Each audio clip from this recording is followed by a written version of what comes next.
for coming out tonight. I'm open-minded to term limits, and I was definitely starting to think we needed maybe some debate limits as it got hotter and hotter in here. But I really appreciate everybody hanging in there. I served my country for almost 10 years as a helicopter pilot and a Russian policy officer, and then I went on to service again as a federal prosecutor. And that kind of service was really modeled for me by my grandfather, who, as I told you, was a pilot in World War II. And he was actually shot down over occupied France and rescued by the Free French. But then he went home to Cincinnati, Ohio, and he got a good job as a welder on the factory floor of General Motors. And with that job, he was able to pay off his house. He had good medical benefits. He raised 8 kids. He paid off his house, and he even sent some of them to college. And so because of his support, my mom was the first person in her family to graduate from college. And because of the support that she was able to provide for me, I was able to fulfill my dream of becoming a Navy helicopter pilot. And so that tells you a little bit about my family. And I'll tell you right now, from what I see out of Washington, it's reminding me of a lesson I learned in the Navy.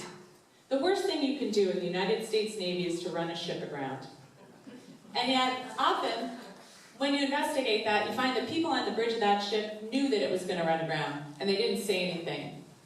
And sometimes it's because they were afraid of the captain, and sometimes it was because they thought their crewmates would ridicule them. Sometimes they just didn't think it was their job. But for whatever reason, they put their own self-interest ahead of the ship and its crew. And right now, we have an administration who's running this country aground and attacking every single democratic value that I've stood for my entire life. And so I'm standing up to that. And I know you all are too. And I'm running for Congress because I want to serve this country again. And thanks to all of you for coming out here tonight. I sincerely appreciate your support. Thank you. Mr. Washburn. I feel like I'm one of the luckiest persons in the world because at an age of 35, I found a career I love to do. I can't believe people pay me to talk about Abraham Lincoln and George Washington, and I could be doing this for another 20 years if they let me do that. But I also love our country. And I felt after the election of Donald Trump that our country was headed in the wrong direction. I wanted to be part of that group that said, hey, we need to hold him accountable.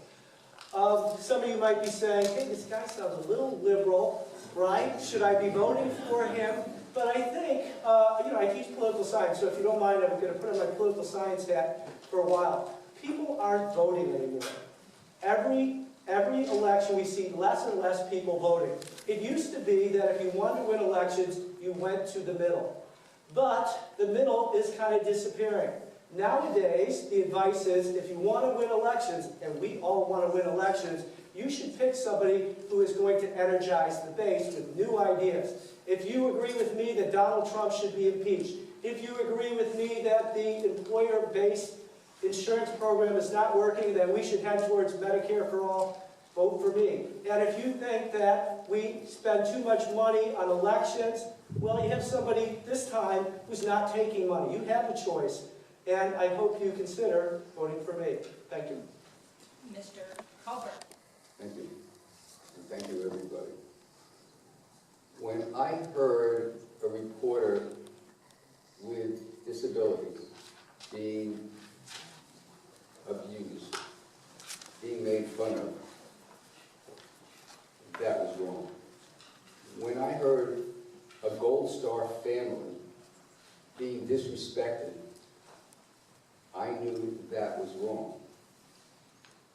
When I heard Senator McCain being disrespected, he's a war hero, I knew that was wrong. But what was most wrong was that our elected officials, the ones in power, did not speak out. And when you do not speak out at times like that, then those people enable bigotry, prejudice, and everything that's wrong with this country. We have to stand up as qualified, capable citizens, and we have to take back the House of Congress, which is the citizens' house. There's an undercurrent in this country right now that says no longer business as usual. Washington will not tell us what to do. We have to act ourselves now. We have to do what's right. We have to be elected to Congress, And we have to represent, I have to represent the best I can, if I'm elected, every one of you. Thank you. And the final speaker will be Cameron Harris. Thank you so much, and thank you everyone for coming out tonight and hearing our stories and our perspectives. It means a lot to me as a candidate to see this level of engagement in this process, because it's not easy running to represent, but it's the job that I wake up every morning grateful that I have the opportunity to do, is to earn your vote and stand with you as we seek to regain this seat. And as I said before, finding that fresh perspective that we need in Washington. One of my colleagues here at the table said the #1 employed person in Congress is a lawyer. I'm a businesswoman. I've been an equity research analyst, lived in Asia, in Hong Kong and Beijing, raised my children in New Jersey, and I'm a social worker and support people going through protracted conflict and crisis. I'm an advocate and I'm a mother. And it is all of those experiences that I will bring to the table. New Jersey has been a part of my life since I was in my 20s. And I am a candidate who lives in the district, who's invested in the district. I pay property taxes in the district. What is happening in this country and this state affects all of us.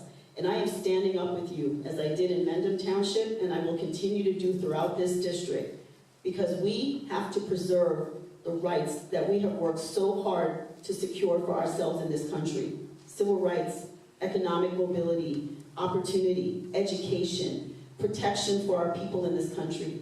And I will not stop until those rights are restored in this country. As I said, we are at a tipping point, and we have to make a decision as a country. What are we going to do with our power? To all the young folks in this room, I say vote. Register to vote.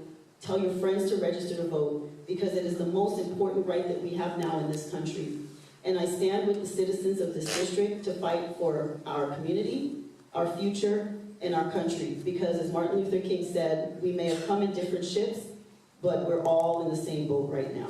So we have to do this. And I will say that at the end of the day, citizen, human, and then party label. And that's what I'm fighting for. Thank you. Thank you. You are very, very